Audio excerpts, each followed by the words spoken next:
I was here 4 years ago, and I remember at the time that the talks weren't put online. I think they were given to TEDsters in a box set of DVDs, which they put on their shelves where they are now. And actually, Chris called me a week after I'd given my talk and said, "We're going to start putting them online. Could we put yours online?" I said, "Sure." And 4 years later, as he said, it's been seen by it's been downloaded 4 million times. So I suppose you could multiply that by 20 or something to get the number of people who've seen it. And as Chris says, there is a hunger for videos of me. You know.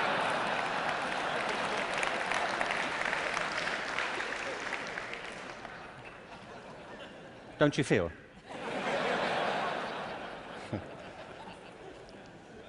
So this whole event has been an elaborate build-up to me doing another one for you, so here it is.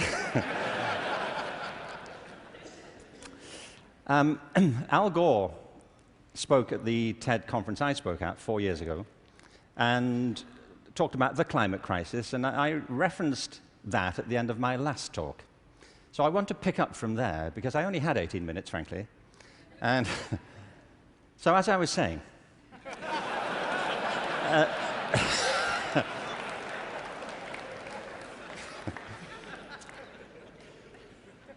you see, he's right. I mean, there is a major climate crisis, obviously, and I think if people don't believe it, they should get out more. But I believe there's a second climate crisis, which is as severe, which has the same origins, and that we have to deal with the same urgency. And I mean by this, and you may say, by the way, look, I'm good. You know, I have one climate crisis. I don't really need a second one. But this is a crisis of not natural resources, though I believe that's true, but a crisis of human resources. I believe fundamentally, as many speakers have said during the past few days, that we make very poor use of our talents. Very many people go through their whole lives having no real sense of what their talents may be, or if they have any to speak of. I meet all kinds of people who don't think they're really good at anything. Actually, I kind of divide the world into two groups now. Jeremy Bentham, the great utilitarian philosopher, once spiked this argument. You know, he said there are two types of people in this world: those who divide the world into two types, and those who do not. Well, well, I do. And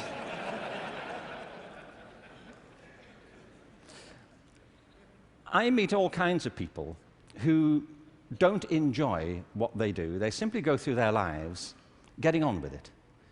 They get no great pleasure from what they do. They endure it rather than enjoy it and wait for the weekend.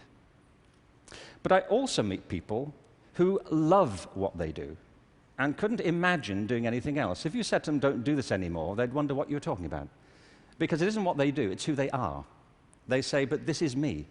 You know, it would be foolish for me to abandon this because it speaks to my most authentic self." And it's not true of enough people.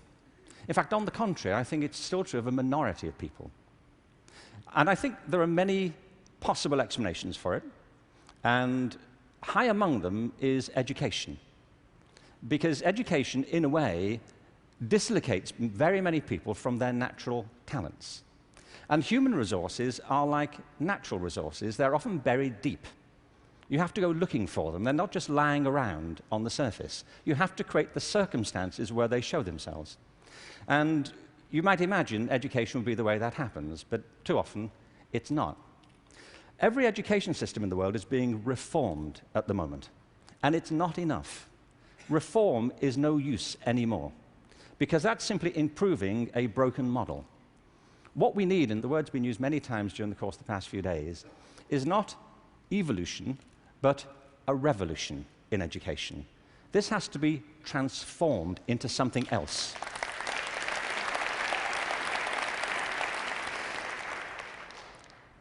One of the real challenges is to innovate fundamentally in education. Innovation is hard. because it means doing something that people don't find very easy for the most part. It means challenging what we take for granted, things that we think are obvious. The great problem for reform or transformation is the tyranny of common sense. Things that people think, well, they can't be done any other way because that's the way it's done. I came across a great quote recently from Abraham Lincoln, who I thought you'd be pleased to have quoted at this point. He said this in December 1862 to the second annual meeting of Congress. I ought to explain that I have no idea what was happening at the time. We don't teach American history in Britain. We suppress it. You know, this is our policy, so...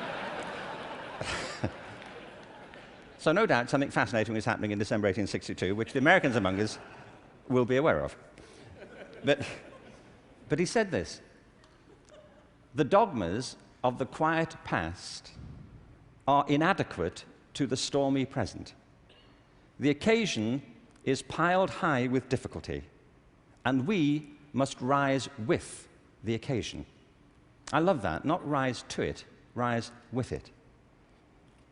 As our case is new, so we must think anew and act anew. We must disenthrall ourselves, and then we shall save our country. I love that word, disenthrall. You know what he means? That there are ideas that all of us are enthralled to, which we simply take for granted as the natural order of things, the way things are. And many of our ideas have been formed not to meet the circumstances of this century, but to cope with the circumstances of previous centuries. But our minds are still hypnotized by them, and we have to disenthrall ourselves of some of them. Now, doing this is easier said than done. It's very hard to know, by the way, what it is you take for granted. And the reason is that you take it for granted. So let me ask you something you may take for granted. How many of you here are over the age of 25? That's not what I think you take for granted. I'm sure you're familiar with that already. But are there any people here under the age of 25? Great. Now, those over 25, could you put your hands up if you're wearing a wristwatch? Now, that's a great deal of us, isn't it? Ask a room full of teenagers the same thing. Teenagers do not wear wristwatches. I don't mean they can't or they're not allowed to. They just often choose not to. And the reason is, you see, that we were brought up in a pre-digital culture, those of us over 25, and so for us, if you want to know the time, you have to wear something to tell it. Kids now live in a world which is digitized, and the time for them is everywhere. They see no reason to do this. And by the way, you don't need to do it either. It's just that you've always done it, and you carry on doing it. My daughter never wears a watch. My daughter Kate, who's 20, she doesn't see the point. You know, as she says, you know, like, it's a single-function device. You know, like how lame is that? You know, and I say, no, it tells the date as well. You know, it has multiple functions. But you see, there are things we're enthralled to in education. Let me give you a couple of examples. One of them is the idea of linearity. That it starts here, and you go through a track, and if you do everything right, you will end up set for the rest of your life. Everybody who's spoken at TED has told us implicitly or sometimes explicitly a different story, that life is not linear, it's organic. We create our lives symbiotically as we explore our talents in relation to the circumstances they help to create for us. But you know, we have become obsessed with this linear narrative, and probably the pinnacle for education is getting you to college. I think we are obsessed with getting people to college. Certain sorts of college. I don't mean you shouldn't go to college, but not everybody needs to go, and not everybody needs to go now. Maybe they go later, not right away. I was up in San Francisco a while ago doing a book signing. There was this guy buying a book. He was in his 30s, and I said, "What do you do?" And he said, "I'm a fireman." And I said, "How long have you been a fireman?" He said, "Always. I've always been a fireman." And I said, "Well, when did you decide?" He said, "As a kid." He said, "Actually, it was a problem for me at school, because at school, everybody wanted to be a fireman." He said, "But I wanted to be a fireman." You know, and he said, "When I got to the senior year of school, my teachers didn't take it seriously. This one teacher didn't take it seriously. He said, I was throwing my life away if that's all I chose to do with it. that I should go to college, I should become a professional person, I had great potential, and I was wasting my talent to do that. And he said it was humiliating because he said it in front of the whole class, and I really felt dreadful. But it's what I wanted. And as soon as I left school, I applied to the fire service, and I was accepted. And he said, you know, I was thinking about that guy recently, just a few minutes ago when you were speaking about this teacher. He said, because 6 months ago, I saved his life. He said he was in a car wreck, and I pulled him out, gave him CPR, and I saved his wife's life as well. He said, I think he thinks better of me now.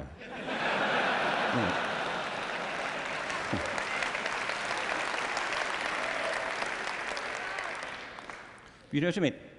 Human communities depend upon a diversity of talent, not a singular conception of ability. And at the heart of our challenges, at the heart of the challenge is to reconstitute our sense of ability and of intelligence. This linearity thing is a problem. When I arrived in LA about 9 years ago, I came across a policy statement, very well intentioned, which said college begins in kindergarten. No, it doesn't.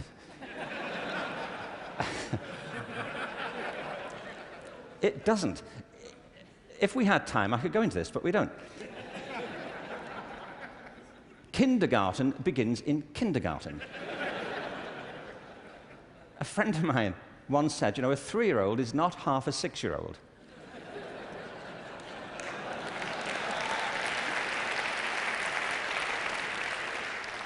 They're 3. But as we just heard in this last session, there's such competition now to get into kindergarten, to get to the right kindergarten, that people are being interviewed for it at 3. Kids sitting in front of unimpressed panels, you know, with their resumes. Flicking through it, saying, what, this is it?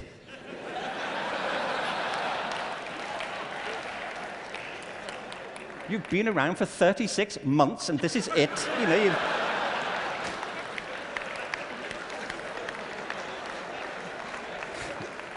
you've achieved nothing. I mean, spent the first 6 months breastfeeding, what I can say.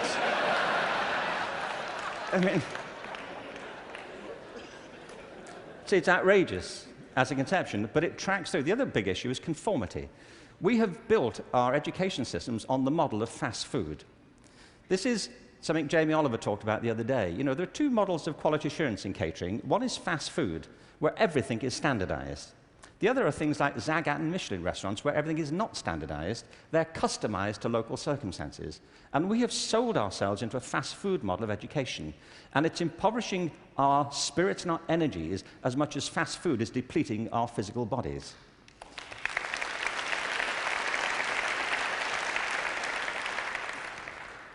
I think we have to recognize a couple of things here. One is that human talent is tremendously diverse. People have very different aptitudes. I worked out recently that I was given a guitar as a kid at about the same time that Eric Clapton got his first guitar. You know, it worked out for Eric, that's all I'm saying. You know, in a way, it did not for me. I could not get this thing to work, you know. No matter how often and how hard I blew into it, you know, it just wouldn't work.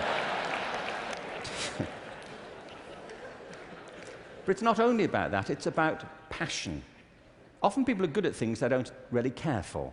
It's about passion and what excites our spirit and our energy. And if you're doing the thing that you love to do, that you're good at, time takes a different course entirely. My wife's just finished writing a novel, and I think it's a great book. But she disappears for hours on end. You know this. If you're doing something you love, an hour feels like 5 minutes. If you're doing something that doesn't resonate with your spirit, 5 minutes feels like an hour. And the reason so many people are opting out of education is because it doesn't feed their spirit. It doesn't feed their energy or their passion. So I think we have to change metaphors. We have to go from what is essentially an industrial model of education, a manufacturing model, which is based on linearity and conformity and batching people. We have to move to a model that is based more on principles of agriculture. We have to recognize that human flourishing is not a mechanical process, it's an organic process. And you cannot predict the outcome of human development. All you can do is, like a farmer, is create the conditions under which they will begin to flourish. So when we look at reforming education and transforming it, it isn't like cloning a system. There are great ones, like KIPS. It's a great system. There are many great models. It's about customizing them to your circumstances and personalizing education to the people you're actually teaching. And doing that, I think, is the answer to the future, because it's not about scaling a new solution. It's about creating a movement in education in which people develop their own solutions, but with external support based on a personalized curriculum. Now, in this room, there are people who represent extraordinary resources in business, in multimedia, in the internet.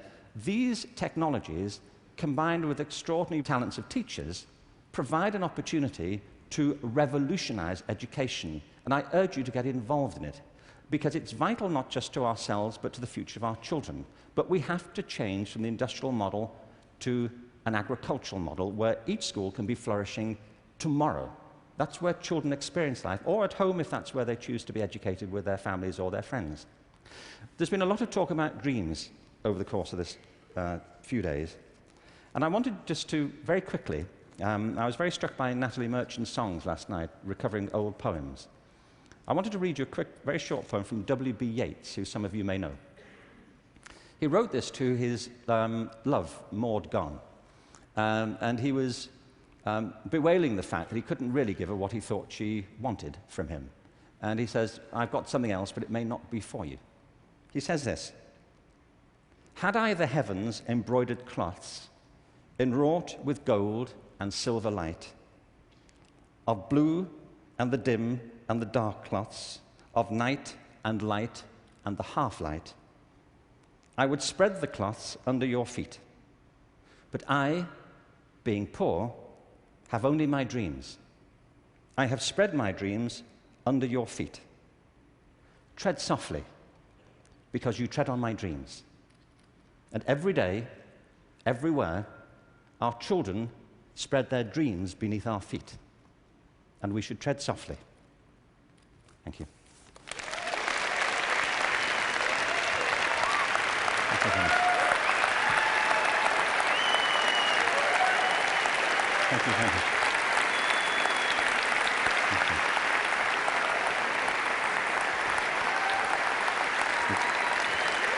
Thank you very much.